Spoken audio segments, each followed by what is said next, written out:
So this evening, we'll be talking about three paintings by the great polymath Leonardo da Vinci. One is an unfinished Adoration of the Magi, which today is found in the Uffizi Gallery in Florence. Then the second one is the version of the Virgin of the Rocks found at the Louvre in Paris. And finally, the iconic Last Supper, which is in what was once the refectory, the dining room, of the Dominican monastic complex of Santa Maria delle Grazie in Milan. Two of these paintings are in museums, while the space of the third has been converted into a gallery. The manner in which all three works are displayed and therefore viewed encourages a 21st century objectivity, based not on the spiritual arguments inherent in each of these works, but rather on the fame of the artist, his evident skill and creativity, and, in the case of the Virgin of the Rocks and the Last Supper, the aesthetic effect of the object. Renaissance observers were certainly susceptible to these same considerations, but there can be little doubt that these paintings, in their originally intended settings, were meant to elicit deeper, more spiritual responses. 15th century Christians, whether they be ecclesiastic or laymen, were encouraged to practice a form of spiritual meditation, employed an internal visualization of the actual events described therein. The goal of this practice was to make the gospel a living presence in the imagination of the worshiper. In this context, works of art, and especially realistically rendered paintings, such as Leonardo's, which appealed to what the artist considered the highest and most trustworthy of the senses, sight, were powerful catalysts, providing the faithful with concrete renderings of events and actors.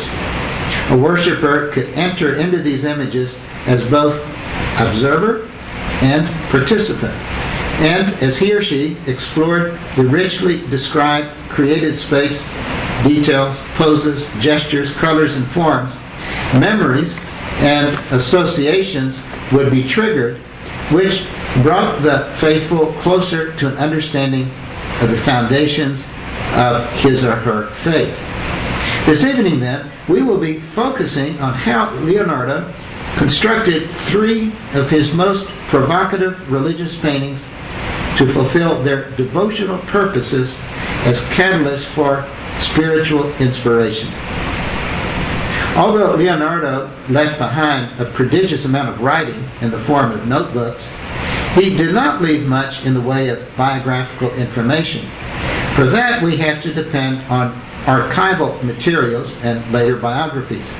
Leonardo was born out of wedlock on April 15, 1452, in the tiny hill town of Anciano, near Lucca, though his family came from the rural community of Vinci, which is about 30 kilometers west of Florence. His father, Ser Piero d'Antonio da Vinci, was a very successful notary, while his mother, Caterina, was a peasant. Leonardo's illegitimacy does not seem to have had any discernible effect on his life. In fact, the artist was probably raised in his father's household, since he was Piero's eldest son. Nothing is known of the artist's early education. But since he wrote almost exclusively in the vernacular and had only a rudimentary, self-taught knowledge of Latin, it seems likely that he never received much in the way of formal schooling beyond the basics of reading, writing, and arithmetic, something which makes his later achievements all the more remarkable. It is also not clear precisely when Leonardo began his artistic training. In the 15th century, young men normally began their apprenticeships in their early teens. It seems likely, however, that he may have joined the shop of Andrea del Verrocchio a bit later, perhaps even at the age of 17. Verrocchio was a versatile goldsmith, sculptor, and painter who was a favorite of the Medici family, and as a result, extremely well connected. This meant that the young Leonardo would have received not only a practical education in both painting and sculpture, but also access to the highest echelons of patronage in the city. Even though by 1472 Leonardo was a member of the Compagnia di San Luca, the equivalent of the Painters Guild in Florence, and able to accept commissions as an independent master, he still seems to have collaborated with Verrocchio at least through the mid-1470s. He was in fact responsible for painting one of the angels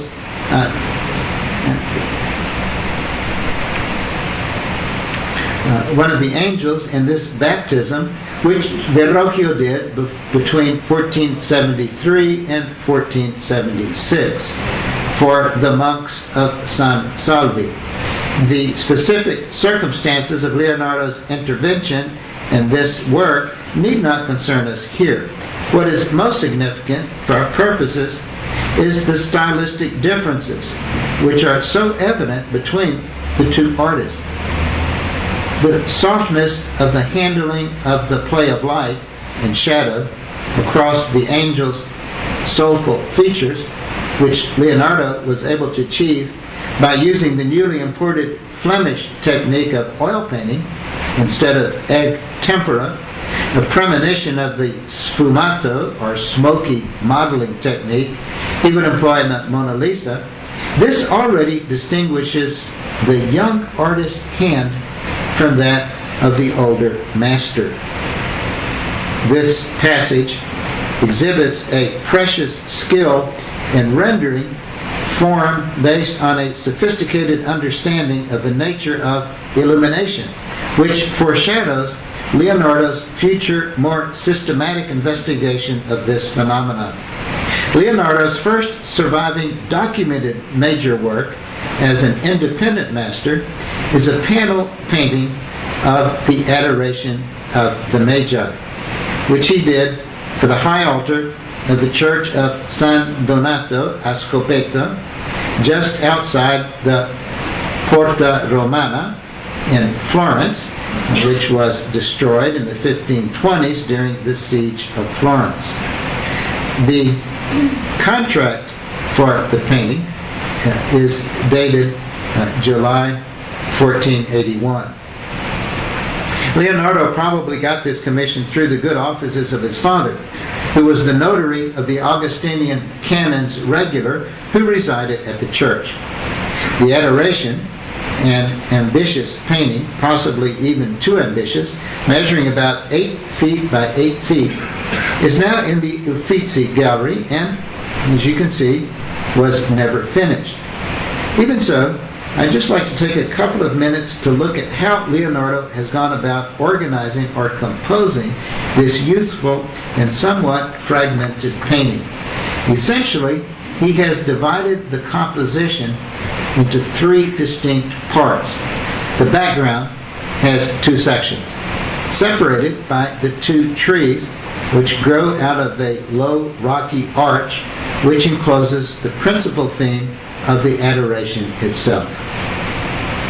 The trees are chosen for their symbolic association,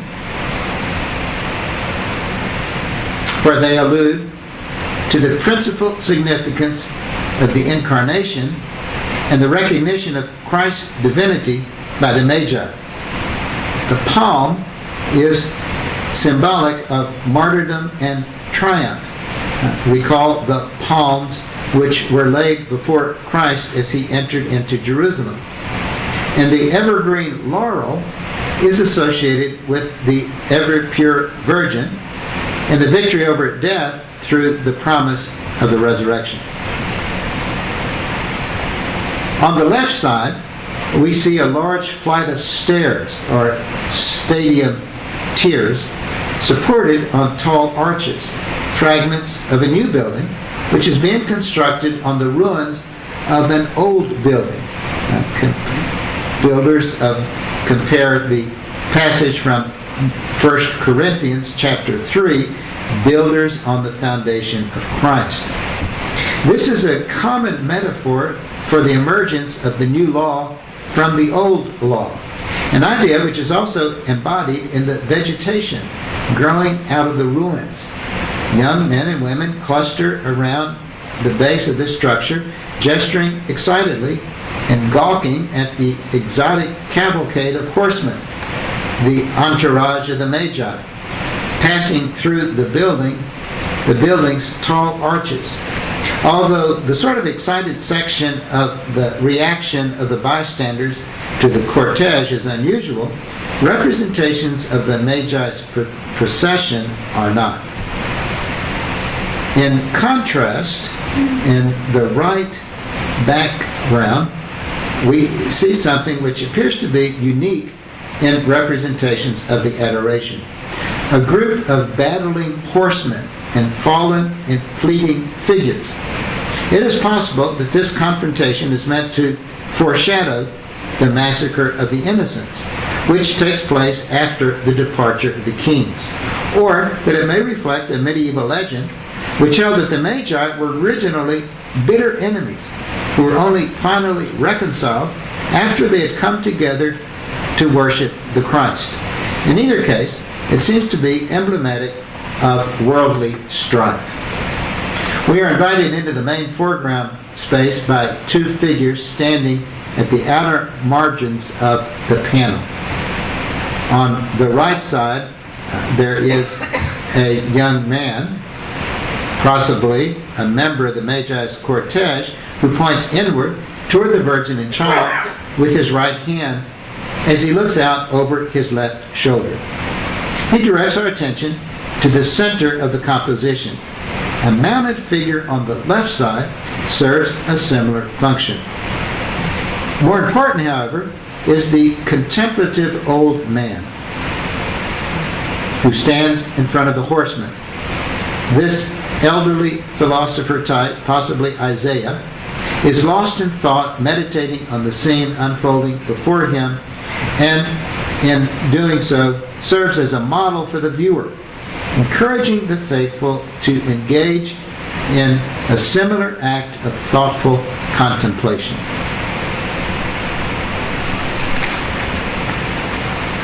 The center of the composition is devoted to the adoration proper. The Virgin and Child are seated on the rough shelf of rock which separates them from the teeming mass of curious onlookers and awestruck worshippers which surrounds them, the stone which the builders rejected, the rock upon which I will build my church, Matthew chapter 16, verse 18. While Joseph leans over at Mary's shoulders, holding one of the Magi's gifts in his hand. The Virgin is placed on the apex of a triangle which encompasses the three adoring Magi, kings from the east, who have come to acknowledge the spiritual sovereignty of the newborn Prince of Peace. Jesus, seated on his mother's lap, looks down to his left as he receives a gift from the eldest Magus. The child raises his right hand in blessing. If this panel had been installed behind the main altar in San Donato, the gaze of Christ would also have fallen on those who knelt at the altar rail. Thus, he would also have been giving a blessing to the devout who have come to offer him the gift of prayer and faith. What is prophetic and significant about this admittedly fractured skeletal image, then, is the manner in which Leonardo has orchestrated all of the painter's tools: overt symbolism, expressive gestures and reactions, and compositional devices, the central void symbolic of the spiritual peace to be found in the church amidst a scene of worldly turmoil, to convey a message of salvation. Leonardo abandoned work on the altarpiece in late 1482 or early 1483. Why he did so remains a mystery. But according to an early 16th century source, Lorenzo de' Medici sent the artist to Milan in 1482 to deliver the gift of a lyre to the ducal regent Ludovico il Moro Sforza. Whether or not this account is true, the larger city of Milan in general, and the Sforza court in particular, held out the promise of more challenging and lucrative commissions than Florence. What Leonardo seems to have aspired to was, in fact, a position at the Sforza court. A draft of the artist's letter of application to the Duke, written while he was in Milan, survives. And I have passed out copies of that to you, so one of the handouts. What is remarkable from our perspective is that the letter places its greatest emphasis on matters of military engineering. Only at the very end does Leonardo make note of his abilities as an artist, making special mention of the so-called Great Horse. By this he means a colossal equestrian statue of Ludovico's father, Francesco Sforza, which was intended to be placed on the ravelins of the Castello Sforzesco as a somewhat brutal reminder of Sforza power.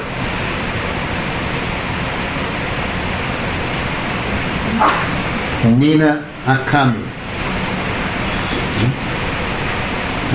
It is unclear how long it took Leonardo to attain a position at court. He first documented Milanese commission, however, was not for the Sforza, rather it was for the altar of a newly built chapel dedicated to the Virgin of the Immaculate Conception, attached to the church which is now destroyed of San Francesco Grande in Milan. It was destroyed in the 19th century. This altarpiece is the painting popularly known as the Virgin of the Rocks. And that's our second painting that we'll be looking at. The contract for this, dated April 25th, 1483, was drawn up between the Franciscan Confraternity of the Immaculate Conception and three painters, Leonardo and two Milanese half-brothers, Evangelista and Ambrogio de Predis.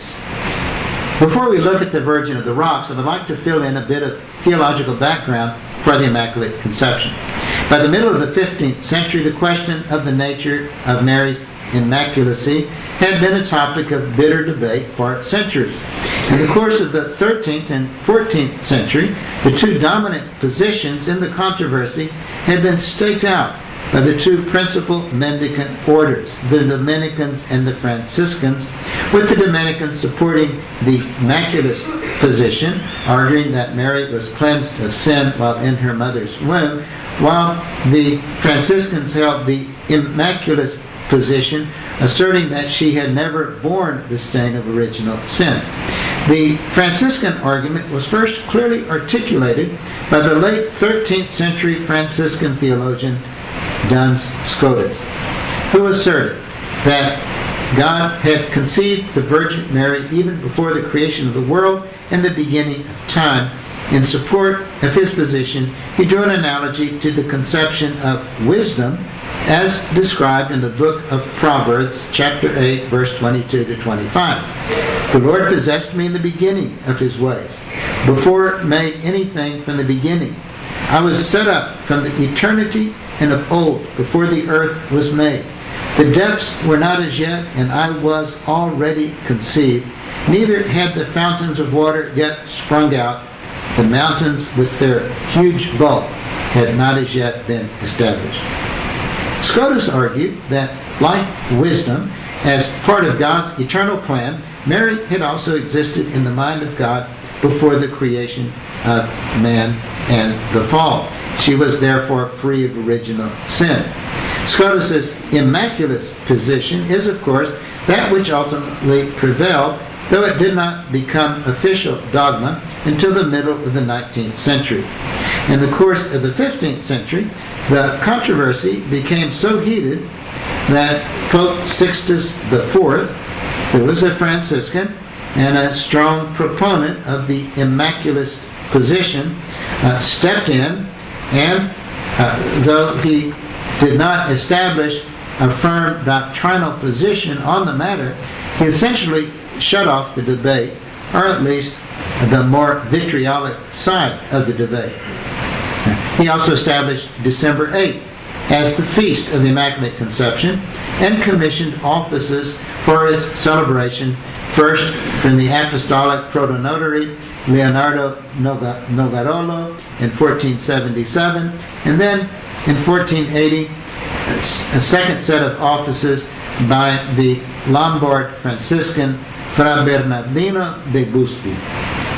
The Franciscan confraternity, for which Leonardo painted the Virgin of the Rocks, was founded in 1475, a clear manifestation of the centrality of the Immaculate Conception for the order.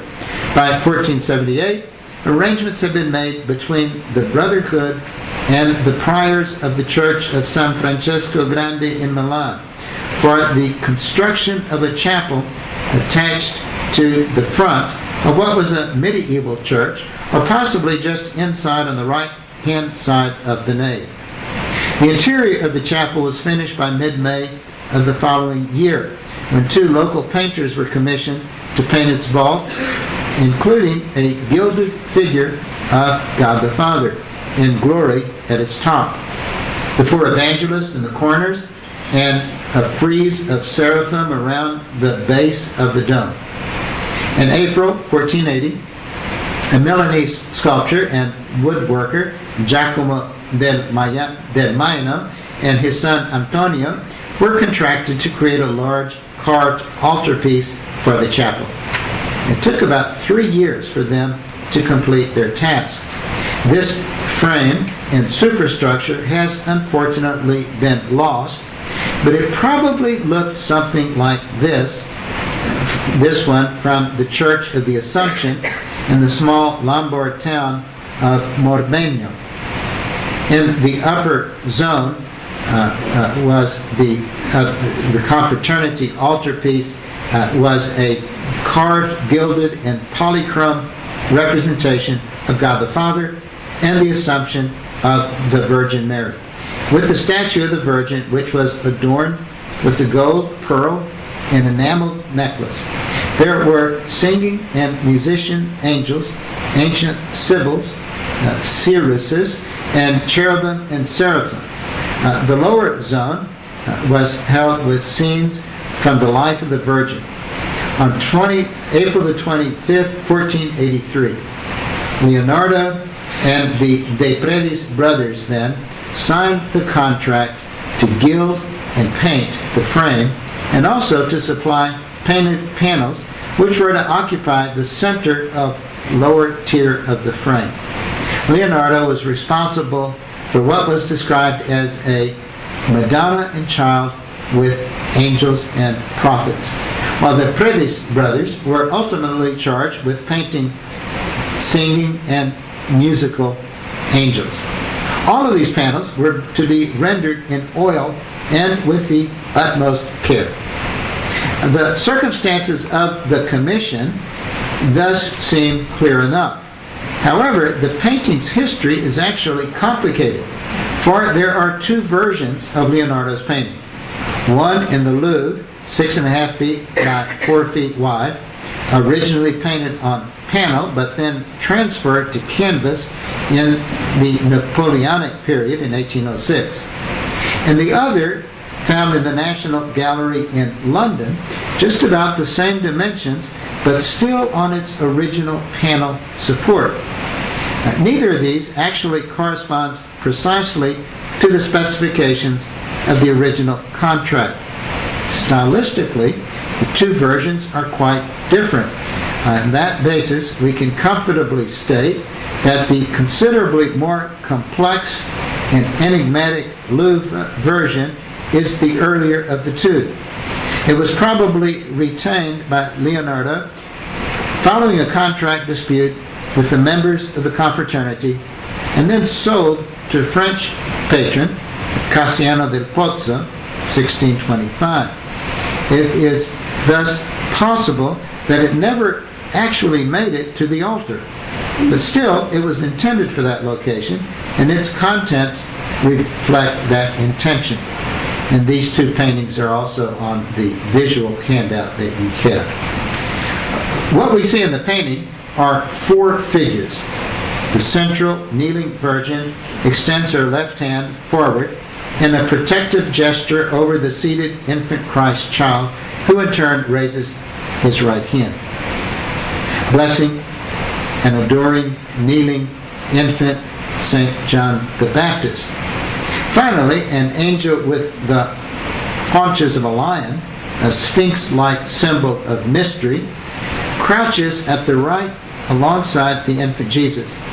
The angel's left hand rests gently on the child's back, while its right hand points across the space towards John the Baptist. The angel gazes out of the picture at something below, probably intending eye contact with the viewer below. These figures are grouped in a shallow semicircle at the edge of what appears to be a pool of water.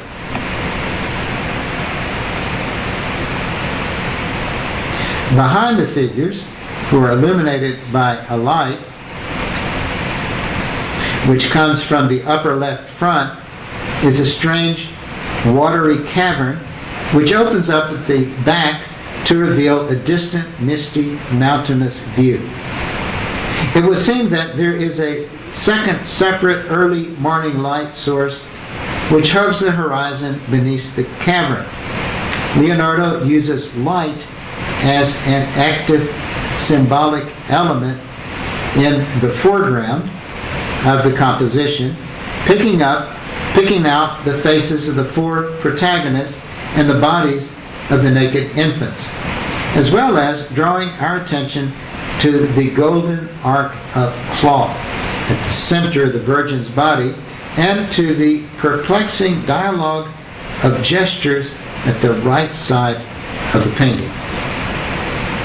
The mysterious depths of this grotto seem to evoke Leonardo's own experience when he visited a cave near Florence, an adventure which evoked a feeling of curiosity and foreboding. The rock forms which describe the enclosing cavern have a skeletal quality about them. The manner in which they emerge from the water around them projects an aura of generation, as though the earth was still in the process of creation. The bones of the earth then thrust upward and forward to create a natural canopy over the figures. There is then an animated, generative character to this surreal piece of the earth, which is based on Leonardo's own archaeological investigation and imagination. Leonardo's detailed observation of nature goes beyond his evocation of the effects of light, atmosphere, and geology. In particular, the presence of the holy figures posed in front of the watery cavern has transformed what could have been a rather inhospitable place into a nascent garden, a place bursting with new life. The cavern is now filled with symbolic plants. The evergreen laurel of Mary and eternal life, the iris or sword flower, symbol of the lance which pierced the side of Christ, and the sword of sorrow which pierced the heart of the Virgin, the humble columbine, evocative of the dove, the columba, from the Song of Songs, which nests in the cleft of the rock, and the ivy, symbolic of Mary's steadfast fidelity.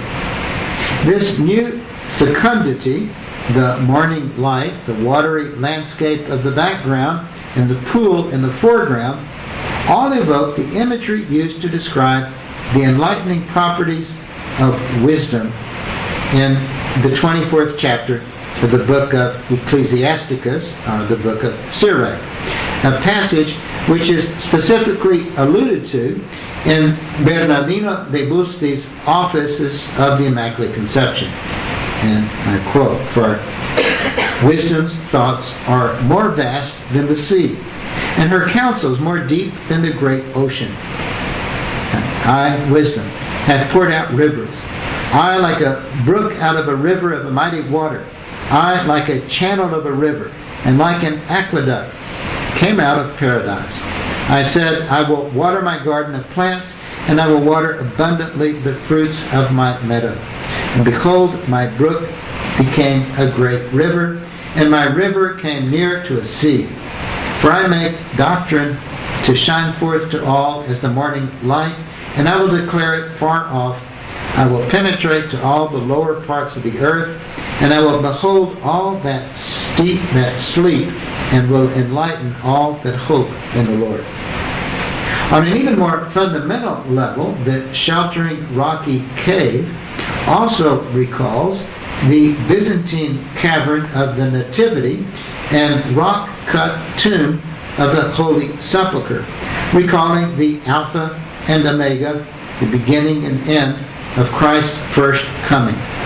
This space has been brought to light through the presence of the sacred company, just as the wombs of Anna, Elizabeth, and the Virgin were made fruitful by God and bore Mary, the Baptist, and Jesus. Thus, the entire setting of the painting becomes a symbol of Mary herself, the garden enclosed, full of fragrant flowers of the Song of Songs, and the holy tabernacle in which Christ was conceived, the blessed womb.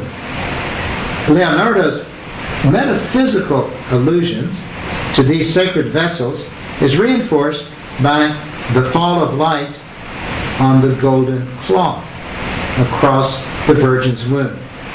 The reciprocal gestures of the Christ child and the Baptist suggest a relationship between adoration and blessing, a central dyad in the compact of salvation. The Virgin's place between the Baptist, a prophet, a saint, and a man, and the infant Christ suggests her special intermediary role in the historical transition from the old law to the new law, and in the process of salvation itself. The Baptist, who represents mankind, not only receives the blessing of Christ, but the protection of the Virgin, who shelters him beneath her cloak as the Madonna of the Misericordia, offers shelter to the faithful. Those who have faith may enter the sanctuary of the Virgin's grotto and find this same peace in this very real, symbolically saturated space. In short, Leonardo created an image which could serve the members of the confraternity as an aid and catalyst for a meditation on a consideration of themes centered around the Immaculate Conception of Mary.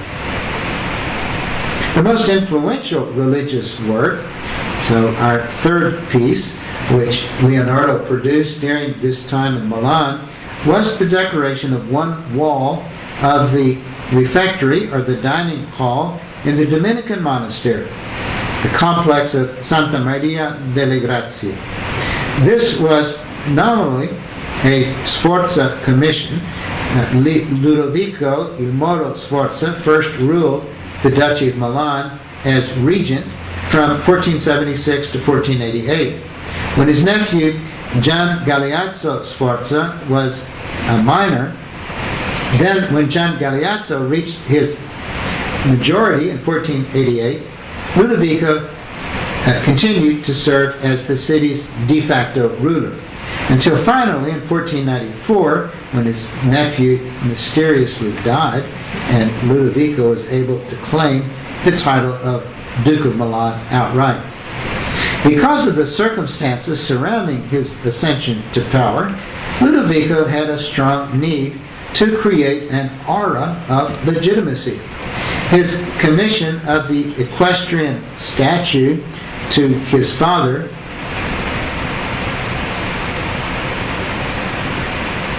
which we mentioned earlier, was part of this program. To that same end, in 1492, he decided to transform the late medieval Dominican church of Santa Maria delle Grazie, close to the Castello, into a resting place for the Sforza family. In addition to converting the choir area of the church into a suitable mausoleum, he gave lavish gifts to the monastic community and underwrote the rebuilding and decoration of its refectory. The commission for these alterations came formally from the priors of Santa Maria delle Grazie, but the work was paid for by Il Moro. The friars commissioned Donato de Montorfano to paint one of the refectory's short walls with an enormous panoramic fresco of the Crucifixion, and Leonardo to paint the Last Supper on the opposite wall. This project was probably begun in 1494 or 95. The idea of painting a Last Supper in the refectory of a monastic complex was not at all unusual. As we see here from the 14th century Taddeo Gaddi. The obvious purpose was to suggest a parallel between the daily actions of the monks as they ate their meals and the sacramental actions of Christ and the apostles, an identification which was part of the larger injunction which was applied to monastic living, that is, to model one's actions on those of the Lord's. The fresco in the refectory of the Church of the Ognissanti in Florence, which was painted by Domenico Ghirlandaio in 1480, that is, just before Leonardo left for Milan, represents the way in which the story was usually portrayed. In Ghirlandaio's version, the Last Supper takes place in a building from which the fourth wall has very conspicuously been removed. As is traditional, the artist has arranged the apostles along one side of a raised table. John and Peter in the center. He has isolated Judas on our side of the table, an obvious visual means of representing the man's spiritual isolation. Others, such as Andrea Castagno, would go even further and give Judas pointy ears and an overtly Semitic profile to suggest that he had been inhabited by Satan. The moment portrayed here in both versions is somewhat ambiguous. However, since the apostles seem to be engaged either in meditation or interactive discussion, it is likely that they are reacting to Jesus' announcement of his imminent betrayal. In any case, it is clear that Ghirlandaio has sought to differentiate the apostles from one another through stock rhetorical poses so that they reflect a variety of reactions to the announcement. Now, let's look at the way that Leonardo has handled the same subject. A fair number of drawings associated with the work survive, ranging from rather quick compositional sketches to very finished studies of the heads, hands, and poses of the individual apostles. The earliest of these drawings indicate that Leonardo's initial plan was to follow the traditional mode of representing this scene. That is, to show Jesus and the apostles ranged on one side of a long refectory table and Judas isolated on the other. At some point, however, the artist changed his mind and decided to integrate the traitor in among the other figures. This meant that if he was unwilling to use simple, overt means, such as halos, or the lack of halos, or labels, to distinguish Christ's faithful followers from the one who would betray him, Leonardo had to devise other ways of singling Judas out. This was a critical decision. The painting, which measures about 28 feet long and 18 feet high, took over 2 years to complete. Normally, one would have expected Leonardo to have painted the wall in the durable medium of true fresco, the technique of mural painting, whereby an artist paints an image onto a plaster wall while the surface is still drying. In the course of applying the paint to the wall, the pigment actually unites with the plaster through a chemical reaction. Durability was the main attraction of true fresco. But the medium also had its limitations. Because the pigment had to be applied to the plaster while it was still moist, the artist had to make quick decisions regarding the composition. He had to work relatively fast before the surface dried. In addition, true fresco did not lend itself to subtlety of modeling and illumination.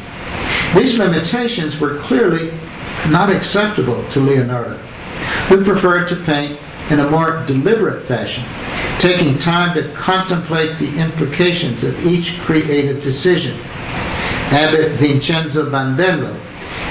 Instead, Leonardo decided to work in a modified fat tempera medium, which he applied directly to the dry wall surface. Before he began, however, he had to seal the surface of the wall, protecting it against any moisture which might seep through. Unfortunately, the formula which Leonardo devised as sealant did not work, and the painting began to deteriorate almost immediately. As early as 1517, the chaplain of Cardinal Luigi d'Aragona, Antonio de Beatis, saw the painting and noted that it had already begun to disappear.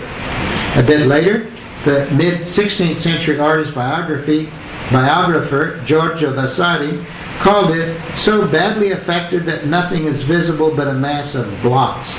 In addition to the painting's almost immediate deterioration due to natural causes, it also suffered greatly at the hands of man. In 1632, a doorway was cut through the bottom part of the composition. And during the Napoleonic occupation of Milan from 1796 to 1806, despite the orders of the general, the refectory was used to house arms, hay, and horses. Furthermore, the monastery had been built in a low part of the city and would therefore periodically flood.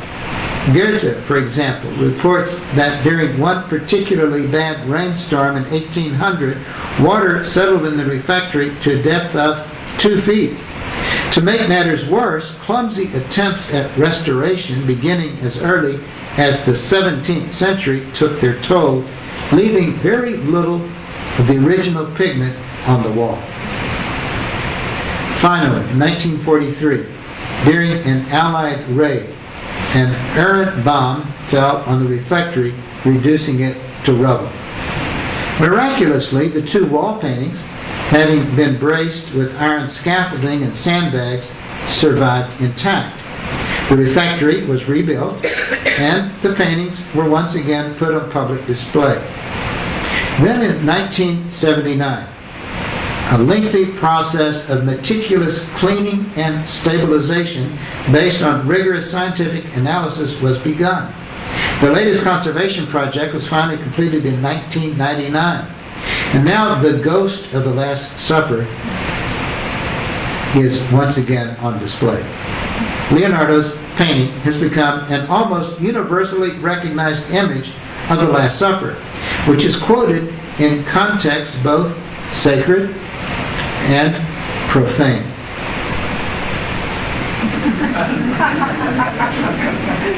In fact, the work was recognized as a masterpiece almost immediately.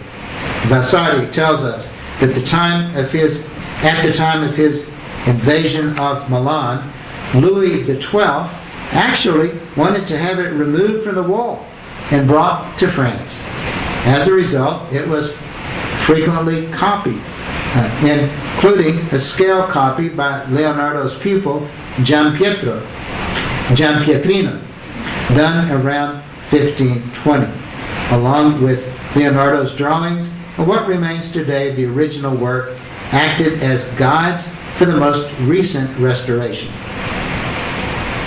What we see now is the apostles ranged behind a long refectory table in a deep room whose back wall opens out to reveal a distant landscape visible through the central doorway and flanking windows.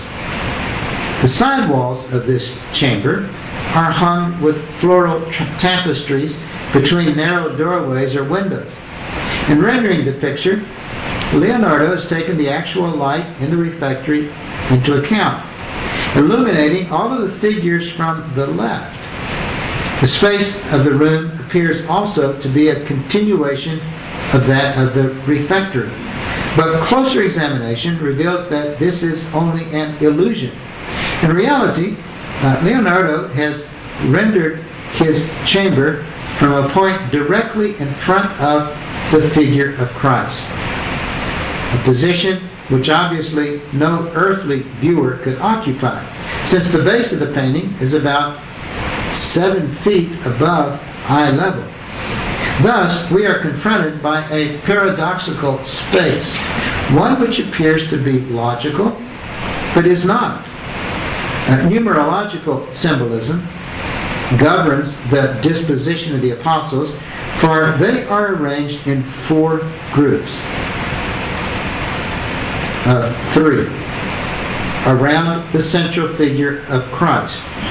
3 alludes to the Trinity, while 4 is a number associated with both nature and man through the 4 elements of nature and the 4 humors. Leonardo uses the lines of recession from the tapestries and the openings in the back wall to focus his composition on Jesus. In particular, the central doorway, placed directly behind Christ, serves a dual function in framing him and creating a natural halo.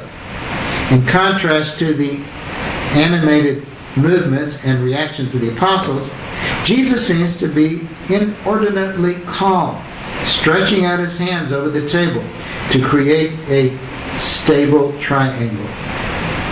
He is an image of tranquility in the midst of emotional turmoil.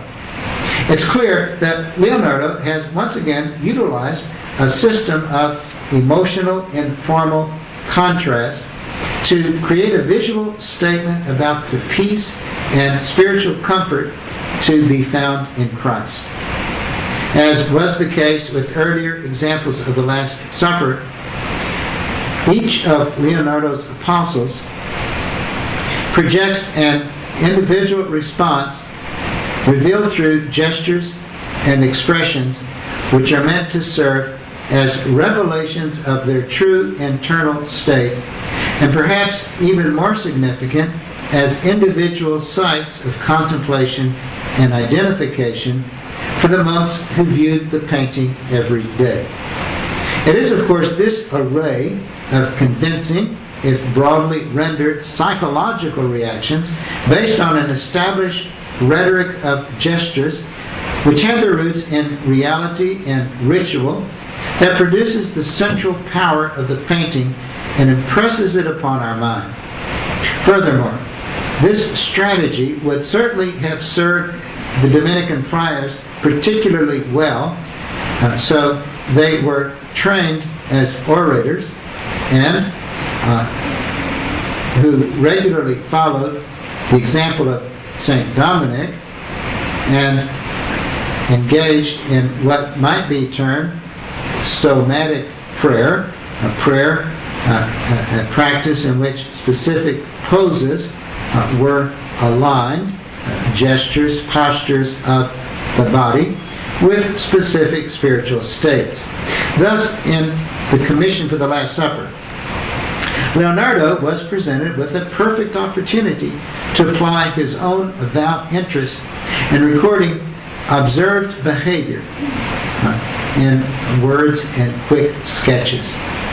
When you are out for a walk, see to it that you watch and consider other men's postures and actions as they talk, argue, laugh, or scuffle, their own actions and those of their supporters and onlookers. And make a note of these with a few strokes in your little notebook, which you must always carry with you. In employing what he saw to reveal what Leon Battista Alberti had termed the motions of the mind. A historian will move spectators when the men painted in the picture outwardly demonstrate their own feelings as clearly as possible. The figure is most admirable, which by its actions best expresses the passions that animate it. In one final quote, picture or representation of human figures ought to be done in such a way as that the spectator may easily recognize by means of their attitudes the purpose in their minds. For an audience which was attuned to the use and interpretation of expressions in their public and private religious practices, the effectiveness of this array of reactions was recognized and appreciated by the 16th century biographer Vasari. This Last Supper is a most beautiful and admirable work. Leonardo rendered to perfection the doubts and anxieties of the apostles, their desire to know by whom their master is to be betrayed. All their faces show their love, terror, anger, grief, or bewilderment, unable as they are to fathom the meaning of the Lord. The spectator is also struck by the determination, hatred, and treachery of Judas. Judas has indeed been singled out through both pose and gesture. He pulls back from entering the grasping from the center, grasping his purse in his right hand, even as he reaches for the sop and dish with his left. Furthermore, as a sign of his treachery, his face is turned slightly away from the viewer in a pose known as lost profile. And in contrast to Peter and John beside him, he is cast into shadow. Vasari's description of the painting is quite elegant, but it is not completely accurate. Because in fact the work does not allude only to the revelation that Christ will be betrayed, but in typical Leonardesque fashion, it is a complex interweaving of both of the principal threads of the story. The narrative moment which begins the Passion and the mystical moment of the institution of the Eucharist. The poses and gestures of each of the apostles reflects this complex synthesis, as is most clearly illustrated in the two inner triads. The left-hand group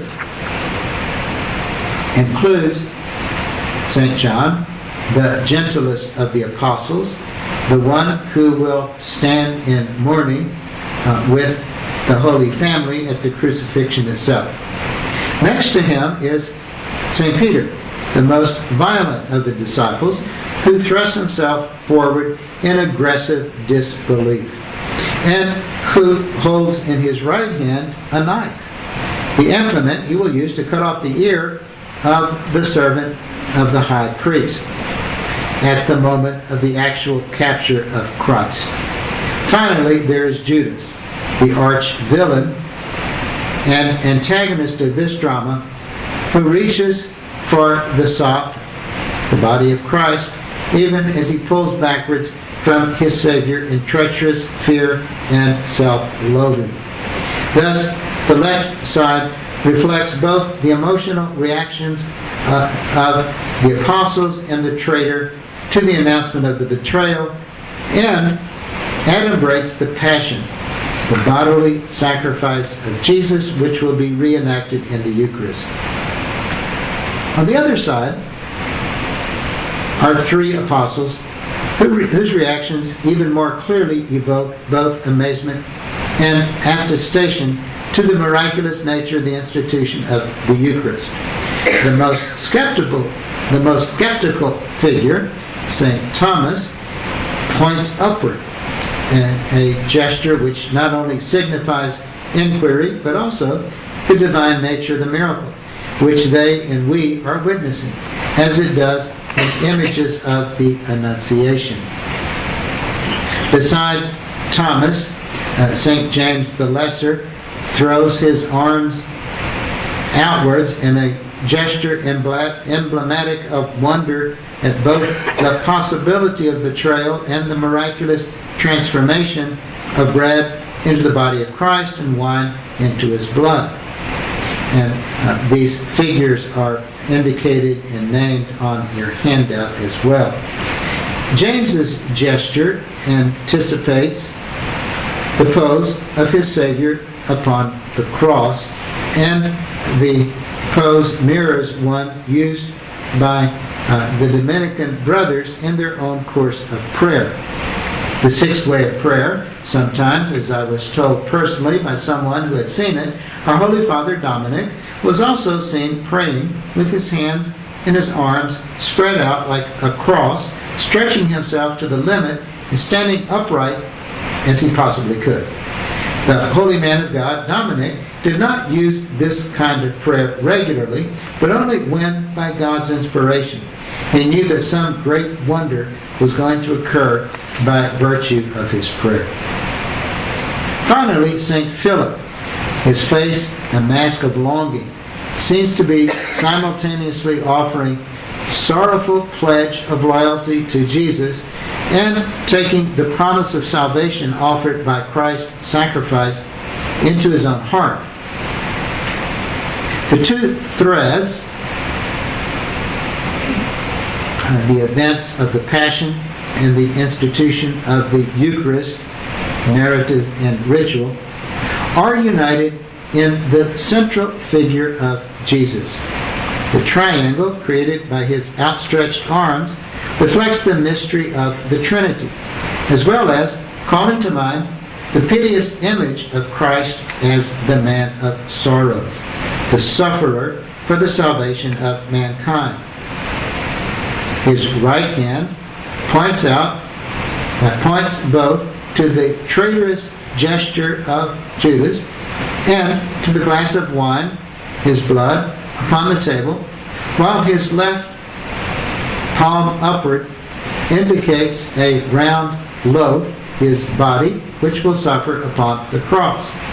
This is right below Thomas, who indicates the divine source of what we are witnessing, and before James, who signals the miraculous nature of the event.